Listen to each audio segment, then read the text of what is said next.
Wheatley, and welcome to episode 206 of the Wheatley podcast.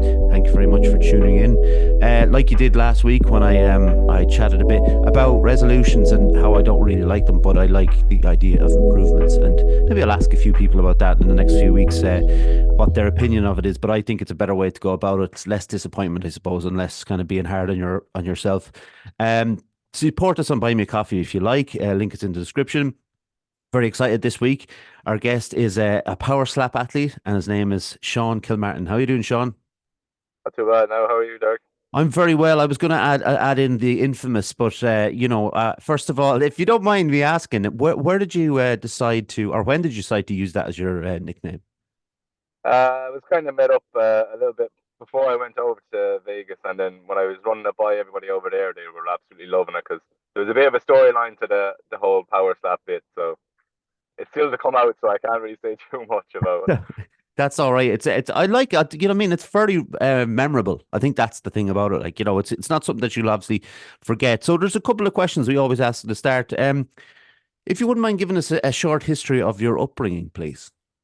Yeah, no hassle. So I was actually born over in the UK, over in London, and we moved back home then in 2001, back to where we lived between Athlone and Offaly. So we eventually bought a house out in Offaly, and we've lived out there since. But yeah, so it was kind of a bit rocky moving over to Ireland again when we were younger. We started off, with the English accents and stuff. So I've always kind of been fighting all this and being like fighting my corner. So it's just one of those things. So and then after that, I kind of went on from um, I went to school and all that in Offaly as well, and then I joined the naval service. So I was down in Cork for about 6 years, and then I got transferred to Athlone Barracks. So I transferred into the army then again, and I've been home since.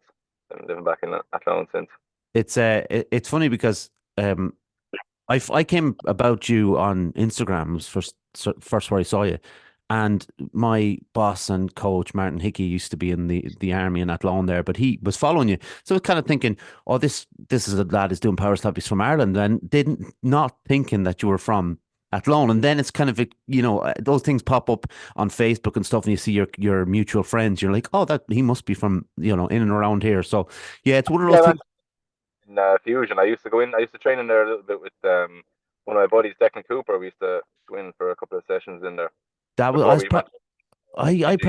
I probably saw about you coming in and I legged it like, but I think because Declan's a big lad, like to be fair. I think yeah, because I definitely around the time I'm there about 6 years doing just jiu-jitsu now I do, but I remember training a bit with Declan, and you were probably in there around that time as well, I would I imagine. I was only in there a couple of times, yeah, and then Yeah. I was mostly over in Tullamore from about 2018 to just about COVID then. Yeah, they kind of knocked everybody out of their stride. There was a thing I asked you about, Sean. I asked you about the when you first became aware of mental health, and we get so many different answers for this, and what like age you were, and like whether it was in school or you were growing up or you had a relative or something. But you kind of mentioned about what you kind of saw when you were away. Could you tell us a little bit about that? Yeah, so 2015, I was still in the naval service at the time, and I'm not too sure if you remember it now, but there was a clip that came onto the news. It was all over the media. It was a young Syrian child was washed up on a beach. Hmm. So the UN then kind of put together a humanitarian mission, and the naval service was actually deployed to the Mediterranean for all the migrants that were crossing over from Libya and Africa and trying to get into Europe. So we were deployed on the first ship on Elietna, about I think it was June 2015, and we were deployed for 90 days down there. And I think in total we saved 3,300 people from the sea. But it was just kind of it didn't really I didn't I've always kind of had a strong kind of mental attitude towards everything from growing up, from everything, just dealing with stuff.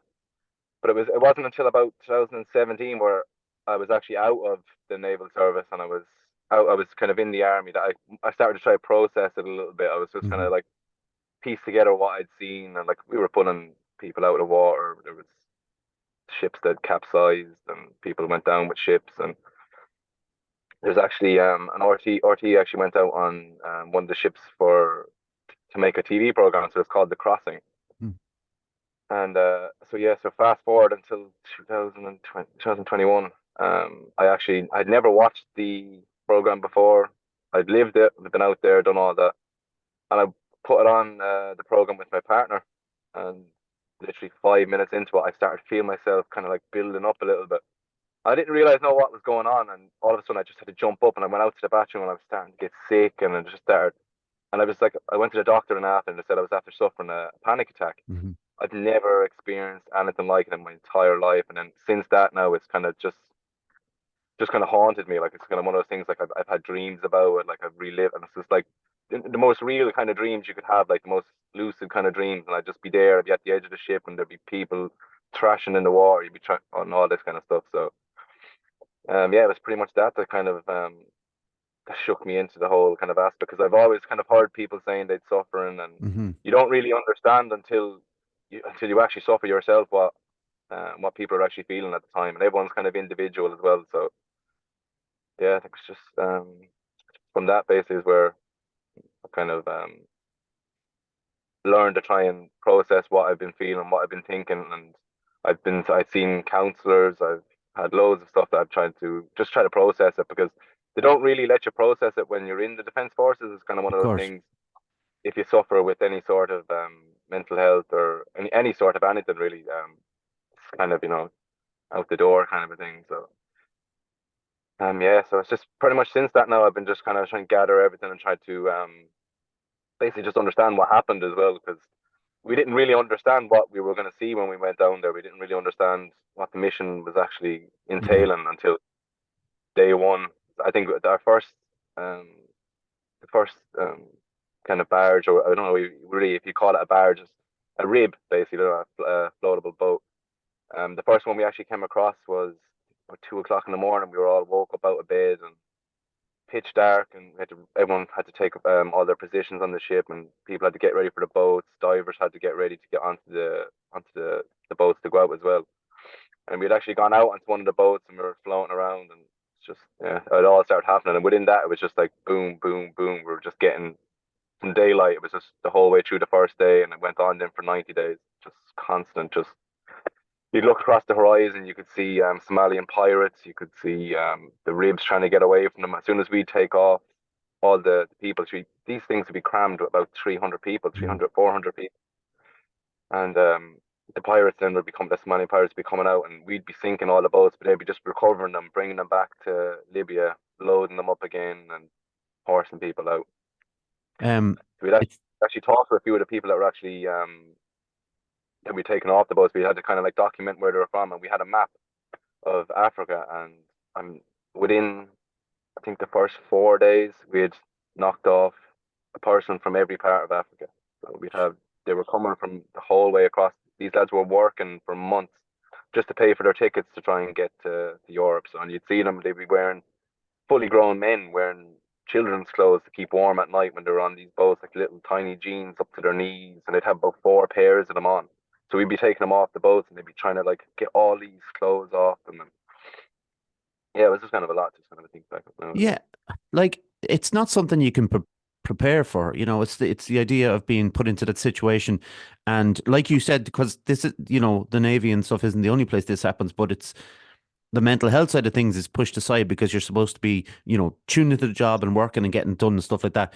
But, the idea of people like yourself talking about this stuff and being open and kind of honest about their mental health is something thankfully, it's becoming a little bit more prevalent. Like I saw a short clip of Sean Strickland, and he's a particularly famous UFC fighter. If people don't know him, but he was on a podcast with Theo Vaughn, and he broke down crying about his past trauma and stuff. And this is the kind of stuff that can happen at any moment. And obviously, you'd experienced a level of trauma that because where do you see this stuff? If you're walking around that alone, you're not seeing this stuff. You're having a great day or whatever, but all of a sudden you see this kind of side of humanity that you've never seen before, and you've no way to deal with it.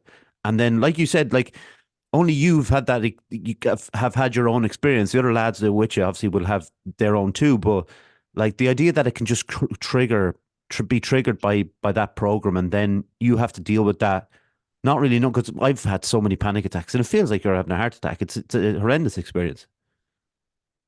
For me now, it was just I was just sweating. I was Yeah. it just come over me, and my whole body would just start sweating, and then I'd get start getting cold, and I'd start shaking, and I'd never experienced. Maybe a small bit when during grief, when say grandparents or Hmm. something died, or friends and stuff like that. But this just took on legs of its own, like, and it was trying to find something to try and help process it as well. And I kind of got into the whole jiu-jitsu thing from that as well, as Hmm. just trying to be comfortable in the uncomfortable, kind of that when you're feeling uncomfortable, just be able to like focus on what you're doing and kind of push through it, kind of a thing.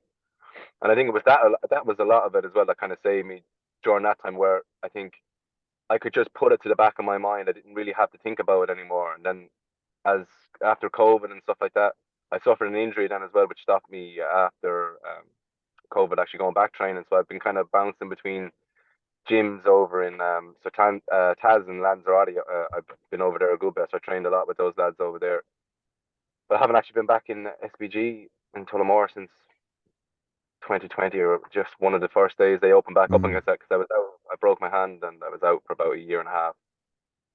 And yeah, it was just kind of that whole aspect and just that kind of mentality as well. That and then especially just hearing Kieran and all the boys talking as well, like they just kind Yeah. of have their own kind of mental attitude, like just toughness. That it's not toughness that you think that you'd normally think that of people. Like it'd be just that kind of mental resilience, that kind of toughness to kind of push through no matter what, kind of a thing.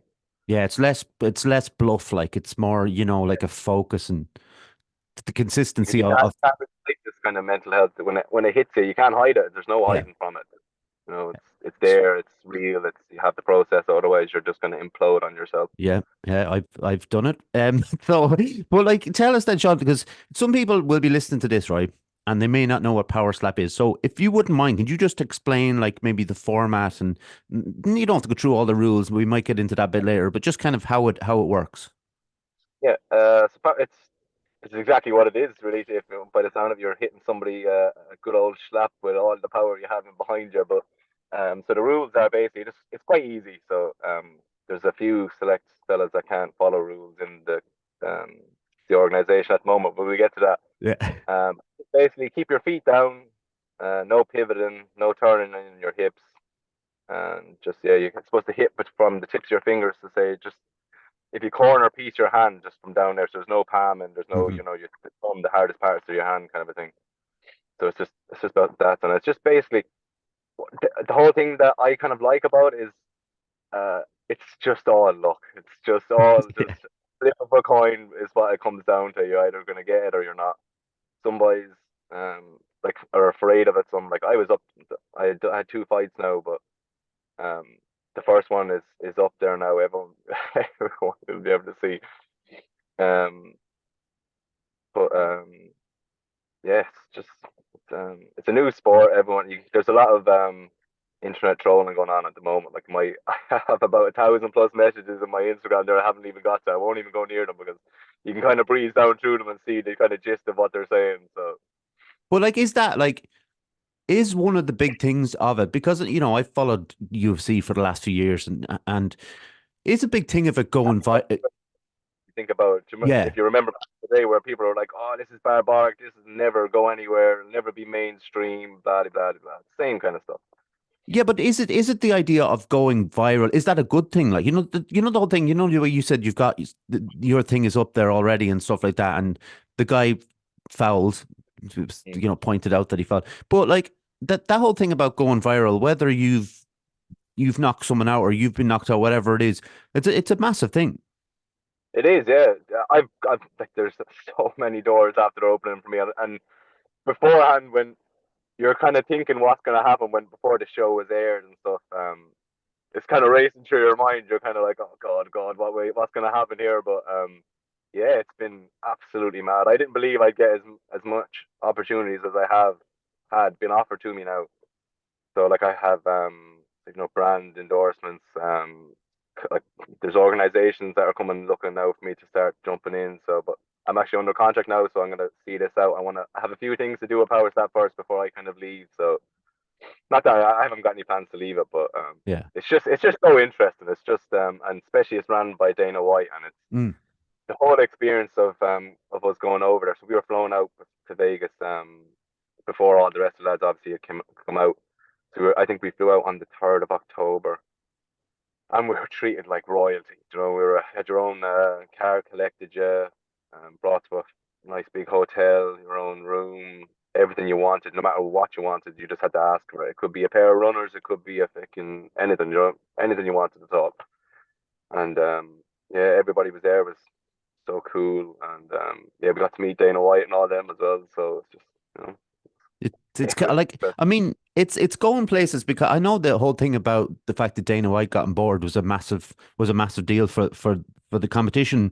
But there's a few things like just so when I think of boxing, right? We'll use boxing. Don't really watch boxing, but I know in boxing that you can slip, or dodge or block and all this kind of stuff. Like watching someone like Floyd Mayweather, who's like perfect defensive boxer, you have to stand there, right? Because that's the whole thing. That whole thing in the playground. People will know it's like you move your hand towards someone, you get two for flinching, that kind of thing. You can't even yeah, yeah. flinch. Like you just have to like this guy. Like because people haven't seen it. Like it's actually very interesting to watch. To be fair, because whether you like if you were fighting Sean or would fighting be the correct way? Yeah, because Yeah, it's supposed to. Yeah. we, So we if you're build it up, you have to kind of get into that mentality as well. Because at the end of the day, you're stepping up there. You can be friends all you want up until the point, but when you're making the walk out of the locker room and down to the stage, it's it. Like that's the way it was for me anyway. It was my opponent was changed, and this fella was a fucking hillbilly. Hillbilly yeah is the only word he used from only word. He was an absolute the stuff he was saying because the whole house wanted to absolutely stomp him like before when he came in. So we had an opportunity then, like all the producers were there, and they were just saying it was an opportunity just to kind of get our square off because we missed everything because of Debo missing weight.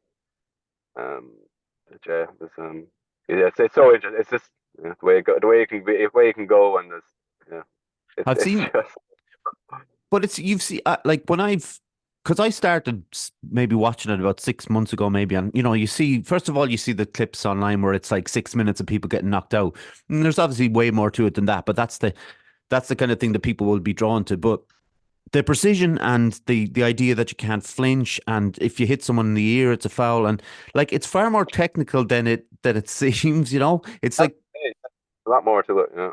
it's and obviously as I went along, like I'm like, why are they using chalk, for instance? Because you're like, like, but there's a reason Take the you. wet off your hand. Just do you ever get a slap of a wet hand? It's gonna it stings a bit God, more. yeah. But even like I've seen the lads get hit in the ear or quite low in the jaw, and it can get quite like deformed the jaw like afterwards, obviously swelling and stuff like that. But I think how do you train for something like that? Because I don't like to. People were asking me this to ask you, like how exactly you would train for. Oh, okay, That's only a new thing for me now. I got sent out a load of these from Jar side, so shout out to them for. yeah. So, but do you like what do you do? Hit a bag, Yeah, I just mostly use say pads and the heavy bag at the right? moment. But you can't. Before I went out there, I didn't do anything. Yeah, my whole thing was I was sitting at around 215, 217 pounds or something. I can't remember. I have a photo there somewhere. Um, but I was called out by KO Chris. So just I messaged something on one of the photos on one of the videos. I wasn't talking to anybody directly. I wasn't saying anything. I was just like, oh, me mammy can hit harder or something like that. And next minute, I just put my phone down. It was the next morning. I looked at it and it was just all these messages and there was a DM. And I was just like, all right, this is the kind of thing. And he was saying, nobody gets an easy road to me and blah, blah, blah. And then was in after that, then I was just like, right. I said, I'm just going to have a look into this. So I went onto the website, seeing that they had an application thing there. So I was like, you know what? I'm just going to do this now. I'm just going to see what way this fella is going to react to this. So I just done it, and within about a month, um, Erica had contacted me from Power Step, and she was one of the matchmakers, and she was like, "Oh, we're really interested. We'd love to get you on a video call just to have a chat with us and see what's going on." And from that day, then he says his account was deleted, but I thought he blocked me, so it's like he blocked me off everything. So at that point, I was like, "Yeah, this is gonna happen here now." So yeah, and it just went on, and then Craig Pilligan and them were over for the American football game that was up in Dublin there a while Hmm. ago, Notre Dame. that he was over there. Craig Billigan is one of the producers. He owns Pilgrim Media, so Okay. they would have done that. Um, so I just thought I was meeting some random fella. I went into this big fancy hotel, and next minute I would have known him, and because he's the producer of The Ultimate Fighter and Okay. all that on stars and stuff like that. And next week he just walked up to me, and I was kind of like, Jesus, and I just stood up, and the two of us were just chatting for about an hour, and he was hooked from that day because he was asking me what was going on, and he was kind of seeing, and we were just having a bit of banter. And you know, Irish people can have a bit of banter with Yeah. lads. You don't really to know them, kind of a thing. And yeah, he stood up then. We were just leaving, and he shook my hand. And as soon as I shook my hand, he just stopped. He was like, Jesus Christ, you have some hands on you. And he goes, that's it. He said, don't worry about it. He goes, I'm going to have you on to the show. I'm going to have you. He said, you're going to hear back. And still at that stage, I was laughing. I just thought it was Mm. going to be whatever. Like, I didn't realize it was actually going to happen. Then the next thing I heard, it was Erica again, and they were booking me flights over to Vegas and asking me how my weight was getting on. And Joey Varner was ringing me and WhatsApping me, and I was just like, all right, this is actually going to happen. So yeah, I had to go over then and everything else. And if you're watching if you watch the season 2, you'll see what we went over to. KO Chris was one of the coaches, and his fight that's on Power Slap 6 now with Manny Nunez. He was there, so it was just kind of all kind of just laid out in front of me there, and it was just kind of like, this is the track we're gonna go. And So how did you they, do? How did you train and for it? Like you said, you were at a certain weight and something you had to lose weight. Like, did you go on a plan? Did someone write something out for you? I just I've done a bit of sports nutrition, so I knew myself Okay. how to my body weight down. So I just started running like a lunatic and just bringing my calories down and just trying to make the 170. So I didn't actually make 170 until I think it was October 11th or something like that. It was only a couple of days prior, so I was kind of they didn't think I was going to make the weight because I'm a lot bigger than a lot of them. I had hands the size of super heavyweights, arm width the size of the super heavyweights, grip strength size of super heavyweights, and it was just kind of I was kind of doubting myself. But then all the anxiety and all the stress that was coming up from me, man, missing weight, and I didn't think I was going to get the Mm, fight, and I thought that and I ended up just dropping like 6 pounds. I weighed in at 166.6, and I was 171 or 172 an hour beforehand or 2 hours beforehand, Jesus. whatever it was. So it just sweated it out with me, like so. You, And then I went on. do you think this helps? Because I was talking to someone the other day about this, like the Irishness of yourself in the way that we can kind of trash talk each other, and we do that a lot when we're growing up. It's always like slagging So we back and learned. forth. Yeah, it's like the place where. But when you maybe chat to Americans, or I'm not just picking on Americans, but we're going to use an American because you do have a bit of an online thing going on. Do you think that makes it more helpful and easier for you to do it? Do you think you're better at it? They can't trash talk for shy. They can't. It's sometimes I've been getting before my episode aired. There was a few fellas that were kind of messaging that were there live and talking absolute waffle. And then as soon as the episode aired, then and started to get a bit more traction, and I had like 6 fellas from the roster now at the moment looking to try to get up on the stage with me. Like, so it's just they can see I can talk shy. I don't have Yeah. no problem. Like I'll stand up and take a slap up on the super heavyweights. I don't care. Like, it doesn't bother me. If they're gonna pay me, I'll stand there and do it. But they had the way they had it edited as well was I've done a lot of shooting and stuff through the defense forces, so like my hearing isn't the best, like, but they shoved the cotton buds into your ears, Yeah. and we done the walkout and everything. And I was saying to Chris, I was like, I can't hear shit. Like, I said, I don't know what the fuck is going on. And I was kind of standing there, and I didn't hear Ed come out or anything, and they were kind of chirping at me saying, "Oh, you were afraid of him, blah blah." I was like, afraid of that fella. Like, I was like, come on, I couldn't hear shit. If you can hear me saying to Chris, I was like, oh, is he there? And I turned around and seen he was there. Fucking ugly head was there, so I was He like, was right. a very like hillbilly. I can understand, but the haircut in particular was alarming. Like in the idea, like, and I'm not going to have a go at the guy because look, if he wants to look like that, he can look that. But it was odd. Yeah. Well, I seen him in the hotel a couple of days when because we were there for a good bit more. We do medicals and all that stuff before everyone else landed in, and we'd seen him. I'd seen him, and I was looking. I was like, oh, he's your man sitting over in the corner because he was sitting there with his sunglasses on. He had his headphones on. He had the bandana on, and he was just sitting. There was like these little cubby hole boot things in the hotel lobby, and he was just sitting in there all day, just sitting there, just wasn't saying anything, wasn't looking at his phone, wasn't doing it, just sitting there, just so like he was. Alarm bells rang straight away from the beginning with him, and then eventually, then we got onto the buses. We went to the Apex, and we were going in to do all our pre-interviews and stuff like that. And next month, we had all done our interviews, and we came out. And next month, the lads were coming out, and he was gone. They were getting rid of him. They were like, "This lad's a fucking lunatic." They said, "Get this lad out here." So they put him out into the thing, and he was out the window, and he was screaming. He was gonna.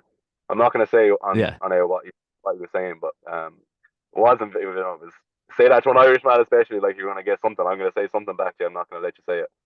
But yeah, so that was my thing with him. I was just like, all right, so you're saying this now, and now I'm here. Are you going to do it? But he was he didn't want anything. He was when we got to the house, all his interviews where he was saying, oh, it's done in one, blah, blah, blah, and all this kind of stuff. It was all after the fact. He wouldn't say anything beforehand. I was going around from that night, and he was hiding in his room. He wouldn't come out. He wouldn't say nothing. So it was just all just showbone. And even now, I seen an interview he did yesterday, and he was he was calling out KO Chris. He was like, "Oh, I'm gonna take the belt off, and that's it. The man's reached his prime, and this dude is older than me. He's older than Chris. He's older than everybody, and it's gonna. He has I think he has a 14 or 15 loss on his MMA record. He's Oh, absolutely terrible.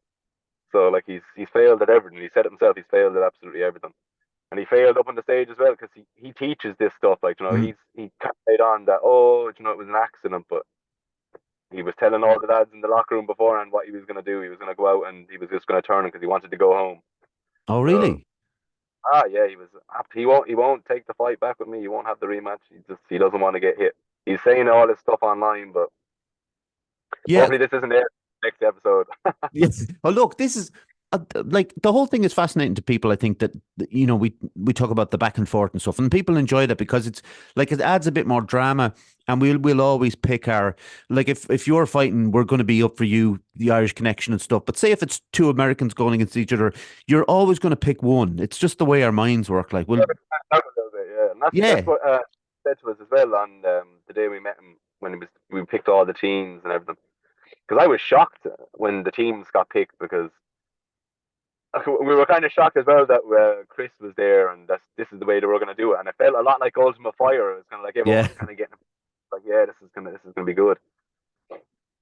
And so the first picks went, and Chris picked Ryan first, and Manny picked you probably seen him Soren Kamza. yeah, He picked Animal of a Man. He's a different kettle of fish altogether. But and then Chris turned around and he picked me on his team. I was kind of like, what the fuck is going on here? We had this little bit of a beef, and now you're picking me on your team. So it was kind of, but he ended up being. I actually like Chris now. He's he turned out to be an all right kind of dude. He's a bit out there. He's a bit kind of he'll react to things, but he was kind of talking to me about stuff. And if it went back a couple of years, when I was a bit younger and I didn't understand the whole mental health aspect and all this kind of mm, stuff, I probably wouldn't have meshed them at all. I probably wouldn't have been able to. I probably would have just been one track mind. Is like I'm only here for you. That's the only reason I'm here. I didn't come here to slap that fella, or anyone else. It was just him. But they wanted to put me through the TV series just to kind of build up your character yeah. basically for the whole. Like, so I don't know what way it worked out because they wanted me to go straight to slap six, so I probably would have went straight for a title fight if not. So I don't know whether it worked out better for me to go through there and actually experience the whole getting a slap thing. But yeah, but the whole slap, I kind of look back on it now as bittersweet because I was still trying to mess with it up Mm. at the stage. I was blowing him kisses. They didn't show anything like that. I was blowing him kisses and I was saying stuff to him like, but the whole rest. I don't. The lads were all saying they have it. They edited it not well, like just to do Yeah. with the program. Like he hit me early. Like he didn't he didn't hit me when anybody was ready. He didn't wait for his mark. He didn't do anything like that. He just fucking and I wasn't prepared at all. I wasn't biting down. I wasn't tense. There wasn't anything. I Jeez. was just standing there, and he just caught me like so. can't take it away from him. It was a fucking when I seen him back, it was like some fucking slap, like. But It it was, but it showed the replay, and it's like in football, if the ball doesn't cross the line, it's not a goal, or all this kind of there's rules for certain reasons. But I wanted to ask you about that, like the psychology of it, because obviously a lot of it is to kind of big yourself up and stuff, but you have to have a lot of kind of confidence to do that. Like you can fake it to a certain degree, but you still have to prepare yourself to stand in front of a man and get a slap. How do you prepare for that, like mentally?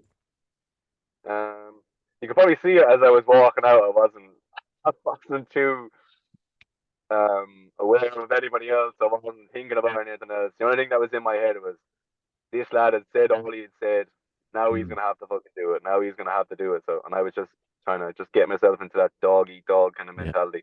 And I know people say it's like you're willing to die for it or not, or if you are or not. But and it's only a slap at the end of the day. But like you're getting slapped you're getting a slap to the head. These boys can throw slaps like this isn't. It's no mess or it's no Mm. joke. Or I was kind of laughing about it. So I was like, sure, look, it's only a joke. I've gotten elbows. I got hit with a hammer when I was younger, like in mad stuff. Like so, that's all I kept thinking. I was like, it can't be worse.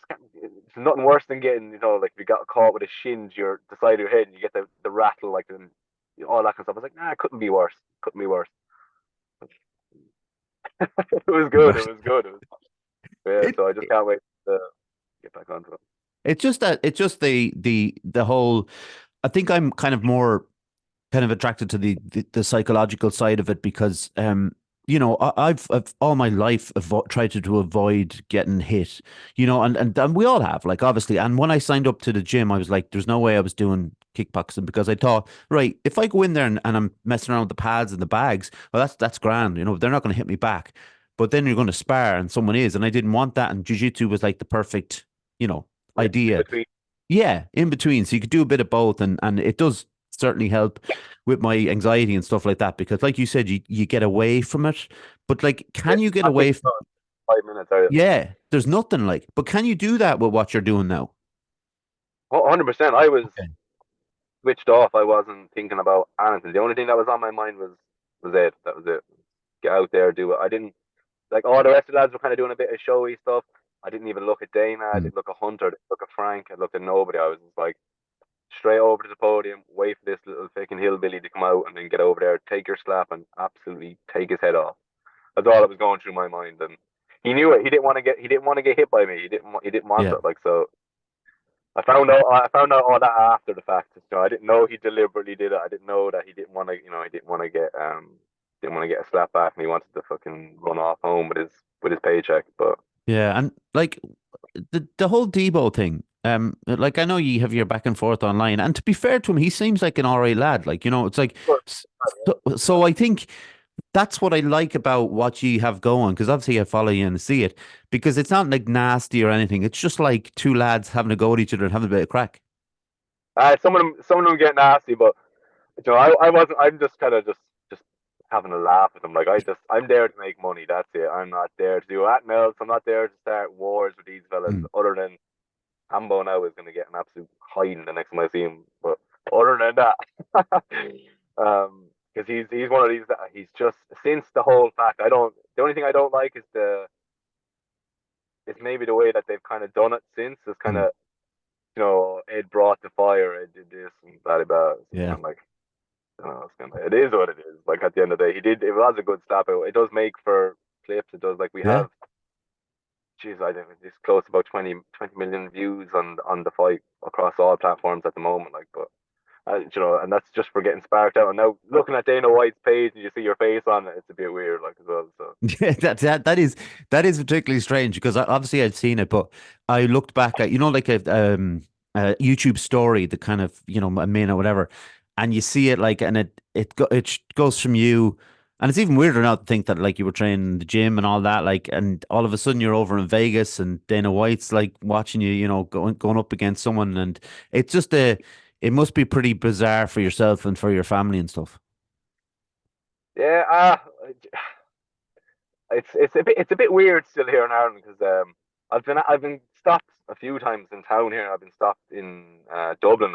Dublin more so. I got stopped a good bit when I was up Hmm. there, but Yeah, it's a bit a lot. Nobody's really been malicious or anything about it Yeah. since. Like probably even if they are, I'm quite big. Like so, like even now I'm not as thin as I was when on the stage or anything. So I'm nearly 200 pounds now again. So And that do you go like is that because obviously I hear about fighters when you want to go again, like you have to lose that weight. Obviously, you have a background in nutrition, which is obviously easier, but people obviously hear about that thing about why don't you just fight at your own weight? Like this is people that don't know anything, by the way. And they'll say like, why don't you just fight at 200?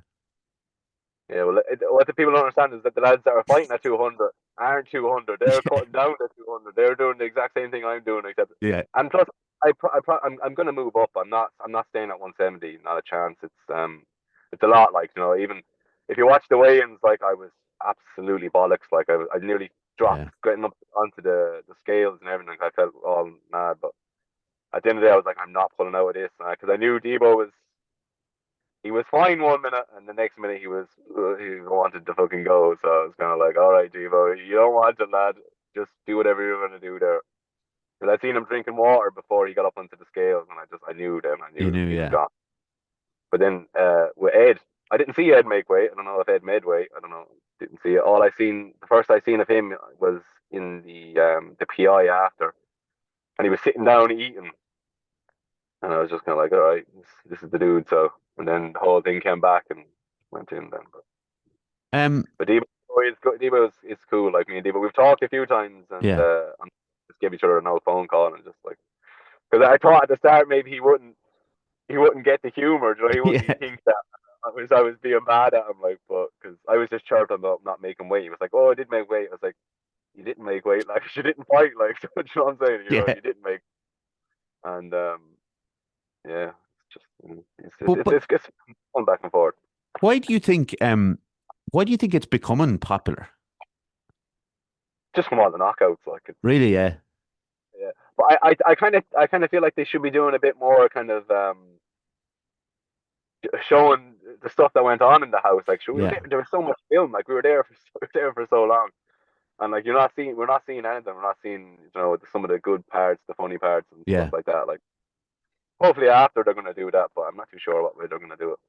Well, I think that's what was so good about The Ultimate Fighter because you got to know the people's personalities and you almost followed them because of that, you know. And I think that would have been something that happened with people like Conor McGregor or even Khabib and stuff. The personalities that you kind of warm to, or the people that you like, the mindsets that you like, and I think that's as important in what you're doing as it is in any other combat sport. It's just because you want to, feel like some sort of connection with the person you're kind of supporting. Yeah, 100%. Yeah, and that's what I'm saying. That's what the whole thing was, man, especially when they were. I was talking to Craig when he was in Dublin. That's what he was telling me that what they wanted to do. They're like, yeah, Mm, we want to bring this whole thing to a different kind of a level. We want to kind of like get people to introduce them into all the fighters and it's just kind of bring it up a bit more than from where it was. Like, but there's a lot of film there. Hopefully they'll show a bit more. I think maybe they'll show a bit more now in as the fight as it's progressing into stage two of the competition. But yeah, but it was bittersweet. Really, I couldn't stay, but I was telling them after. I was like, "Ah, fuck, I'll stay. I don't give a shit." I was ready to go 20 minutes after. I was like, let's go. I was like, because there's a new rule that's coming in. It's called the redemption rule. So basically, if you get dropped on the first slap, you get redemption to throw one back. oh, Like, but I had won, so because he'd fouled, but he'd actually fouled me a bit more than a step. So okay. jumping step with a club evolved into it. So He he did kind of everything he could. caught me with everything, and you can tell by the way he that was a punch like he Oh, threw. It yeah. was a fucking punch. Yeah, Um, it was, but like, so when you're kind of going forward in this, like, what are your plans for like for this year? this year, hopefully, I'm going to end this year with that first title. That's what I want. I just want to take that. That's all I want, and then hang it up for 170, and then move up to 185. There's a few lads in Oh, 185 that are going to get it. Um, one was actually on the last episode there. No, I don't even want to say his name. I don't even want to give him any of that because I've just been calling him shit. Shit is in his name on Instagram, so that's all I call him is at shit. But he was sending me mad messages, and you can hear him just after I got knocked out, shouting Slambo and all this kind of stuff. He was yeah. chirping in the background. And then to watch him then get absolutely bust up by one of the fellas he was trying to slate, and I was just kind of, he's been quiet. He hasn't said a word to me since. Hasn't said a That's fucking karma. absolute camera. Yeah. But we found out then after he didn't even want to take that fight. Like he didn't, he turned it down. They offered him straight after. He was like, no, no, no, making every excuse under the sun to not do it. So But yeah, I think they're a little bit. that's what seems to be the difference, though, because from only speaking to you in the last 40 minutes, whatever it is, like you seem to be like, I'll fight whoever's there, and it's the idea of like getting the 170 belt, and you're already thinking, well, I'm going to go 185 then, and like just what we talked about, the idea of fighting going upwards in the weights and stuff. So like, what do you think it like? I know you have to kind of put yourself in their heads, but why do you think that they wouldn't want to fight? Like, aren't they there for that reason? I think they're there for that reason, but at the end of the day, when it comes to it, then when they start to get when if they get offered, because like we didn't get told who we were going to fight or Okay. anything like that. It was just all picked, and that was it. We kind of sussed it out a little bit, trying to think who we'd get matched up with. But with me and Debo at the time, he was ranked number 4, Okay. so he was fourth welterweight. So if I had went on took his, I would have went up to number 4, and then there was Zane and Federico then as well that were fighting. So between the two of them, I'm not too sure because the two of them they were unranked, so would have had to go to whoever they would have fought after Mhm. that. But it was all leading up to a title fight. It was all building into the title fight for me anyway. That's from what I was told, but didn't work out like that. Fucking Hambo made a balls of it. Debo made a balls of it. Just couldn't, drink some water, and he was in bed for days before. And I kept saying to him, I was walking around, and there's that dude from Family Guy. I don't know if you know. He got the owl fella. He just be going around saying Chris. I was going Oh around in yeah. the middle, whispering it in his door. I was like Chris, and just getting into his head. And he was slowly. He was just staying in bed all day, and he'd get up around 11 o'clock and walk around. But we were all outside, like in the sauna, trying to bring our weight down, training and stuff. So it Just is what didn't. it is. He made a comment. He said, well, I'm a professional. I make weight, and then Oh it all happened. no. I No, was like, no, there you you can't. go, professional. You can never say that. And you know the thing about it, like, because you hear about this a lot, like people not making weight, and for different reasons and stuff. But the idea is to really try and make weight. And there, like I said, there's factors that you can bring in that you can say, I did the whole thing about Khabib with the tiramisu. There's these little things where people have followed them around. But if you're not really like proactively trying to make that weight, and you come out and say, I'm a professional, I'm going to make weight. It means, like, I don't listen. Debo, I don't want any smoke off you online, all right? I don't want to hear it. But I'm just Drink making some water, but don't be fucking talking. but it's like, do everything you can to make weight. And if you don't make weight, okay, at least I did what That's I needed to do and I need to switch it. But don't be lying around and then not making weight. And it, and then doing it. And then yeah, I can't say the rest of it, but yeah, he should have done more. He was talking a big game. He told Marcus, actually, I was only watching his podcast last night, and he told Marcus he was going around shaking people's hands, saying, "Oh, sorry, you're gonna have to knock you out." That's how me and him met. We were outside the hotel, and I was sitting down drinking a coffee, and I was sitting down beside Concha, and he comes over, and he was because if you've watched any sort of slap fighting, you've seen Concha before, like he's mm, massive in the sport.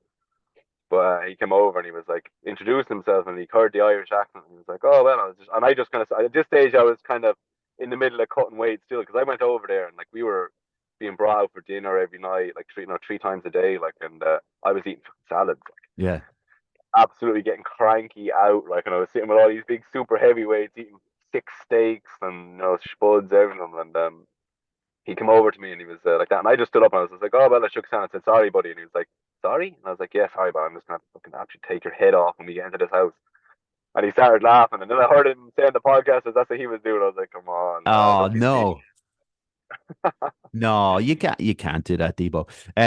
But so if it comes to the point, because you get to know the people, like you said, would it be very difficult for you to go up against someone that you liked and knew, and to have to hit them? Yeah. So if you've watched Zach Zane and Federico Benatelli, I was actually really good close. I was really close with Federico because we all came in earlier into the house, or like he was from Italy. There was Kamsha was from Romania. Um, Ed was from Canada. Then there was one fella I can't actually mention yet because he's a surprise announcement. But he was coming from literally right beside us here, and then there was one from South Africa, and then there was Merilis from Estonia. So I've actually known a load of Estonians from being overseas in Yeah. Camp Shan in Lebanon. We were actually in an Estonian camp as Okay. well, so I had we two of us had that little bit of a tie as well. But Federico kept saying to me that he wanted to fight me. He was like, "Yeah, man." I said, I want to fight you." I was like, "No, man." I said, "I like you too much." I said, "I wouldn't be able to do it. Not that I wouldn't be able to do it. No, we get up Yeah. on the stage for being paid to do it, I would do it. But it wouldn't be my preference. It wouldn't be my preference Yeah. to I fight can't. I can't imagine. Like someone who you were close to or got to know well. It would be very very difficult to do because it's like. because especially how this can all be ended in a second. Yeah. So yeah, it's just Do you kind of do? like that. If I want to get a highlight, I want to highlight somebody that I don't like. Yeah. I want to be able to chirp them after. I don't want to be able to say nothing and just Yeah. like Just sorry, lad. that. Do you worry about like because like we mentioned a little bit at the start about you hear the thing now this is going to be bad for your health and they had it with boxing and they still have it with boxing I suppose but like about UFC they talk about it with MMA all that kind of stuff. Is that something you worry about? No. Okay. Yeah, I was in the defense force. So we were there to think with our bodies, not with our heads. So I keep that mentality going forward. I'll keep going. So like I said, like I was when I was 16, I was coming out of bar and I was getting absolutely smashed in the back of the head with a lump hammer. Jesus. So like, if there's anything that's gonna Yeah. that's gonna give fucking brain damage, it's gonna be that in the fucking later years. So a few slaps isn't gonna hurt me. That's fair enough and that's people will look at that and the kind of cautionary stuff around it and be worried about it. And if you're not, well, that's all right. And another Yeah, question what was that, Sean? it's kind of like you pick your poison. If you're willing to talk about it or you're willing to start chirping, if you're gonna have to get up and do it eventually. So there's no This, point. this is There's no very point true. talking about it. You're gonna have to do it one way or another. So Another question we always ask, Sean, what do you like to do in your spare time? but I'm fairly kind of just chill. I don't really do too much other than I watch a lot of UFC. I train a lot. Spend time with my family and my partner and stuff like that. Or outside of that, I don't. I'm not overly social. Like, I've Yeah. done all that kind of stuff when I was out and about drinking. Like, I don't drink alcohol anymore. Um, so yeah, it's just kind of live I have two kids, so I'm just kind Oh, of do you? focusing on Okay. everything else. Because I was away for so long, so kind of I'd talk more so and have more kind of connections outside of where I am now, kind of Yeah. thing from the years from just being down there. So, and I thought I like just peace and quiet. I'm not a fan of like going out and doing all that kind of crack and just hanging around with people that aren't interested in the same things. I can't talk to people that aren't interested in similar shit. Like other than that, if you're trying to sit there talking to somebody that oh, I thought I lost you there. That are just talking about anything, golf, darts, even soccer. I'm kind of sliding off soccer now. I was a massive soccer fan my whole life, Mm. and since this whole power stuff,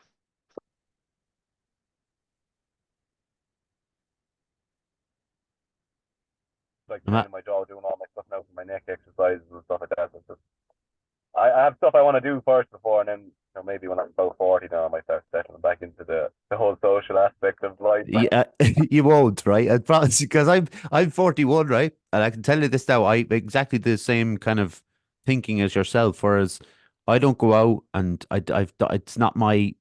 Sorry. Can you hear me? Say that again. Sorry, no, I thought I just Oh, lost the.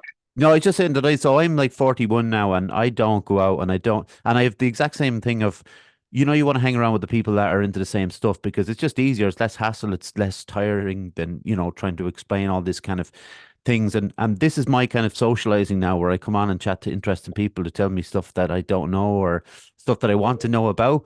And I just think that's the way we should be living. We try, I suppose, when you're younger, you have to try and find your tribe or whatever you want to call it, your family. You And they know. kind of keep that going then into adulthood, and they're always like planning stuff, do this, do that. And that to me is just dreadful. Like, Yeah. there's nothing worse. I don't mind it getting a text and being like, the lads, oh, we're all going to meet up here, and that's Yeah. it. No more talking about it. We just all just go and meet up then. It's not this bollocks. And, people, oh, we can't do this, let's change dates, blah, blah. I lose. Then I'm just like, nah, I'm out. Like. So I I went agree. years without a phone as well there, because I kind of switched off from everything. I was got on the way off somewhere, and I think I was after breaking up with a partner at the time then, so I just got my phone, turned it off, took the SIM card out, fucked it into the Shannon, got one of those little Nokia phones just for phone calls to my parents, and that was it. I was de-isolated from everybody. So How many SIM cards and phones do you think are in the Shannon? I'd say there's a number. good too. I think there's a good too. I have Uh, about two of them in there now at this stage. yeah, like I remember going down with a mate one time. We were walking across the bridge, and not only just like he didn't even say anything, just lobbed his phone into the Shannon. Like, he was having some troubles with it with his girlfriend at the time, like But That make you fucking lose phones, isn't it? yeah, for sure. But Sean, you've been a brilliant guest. I can't thank you enough for giving us time on your Saturday because it was great chatting to you. Appreciate it. Can you just stick with us for 1 minute? I'll close this out. I'll get a quick photo of us, and then we'll be on our way. Is that all right? Nice one, Sean. Thanks very much. I also want to thank John Francis for doing all the tech that he always does for me, especially on YouTube because I'm still trying to figure that out. But you can subscribe to us on YouTube. We're on Instagram, Facebook, X. Please, actually, should have done this earlier, Sean. Can you tell us your Instagram? Oh yes, sir. My Instagram is the infamous 91, so you can find me across that on all platforms. It's all linked. Go follow Sean because you'll see all the Debo. The Debo stuff will make more sense once Yeah. you've clicked There's in. gonna be loads more. There's gonna be loads more about Devo. It's gonna be a great. It's gonna be like a soap opera, but with slaps. Also, we're on Spotify, Apple, Anchor, Google Podcasts, etc. Thanks everyone for tuning in. Obviously, I hope you enjoyed it. And once again, Sean, thanks very much. Thanks for having me, Derek. No worries. All right, everyone. We'll see you next week. Take care.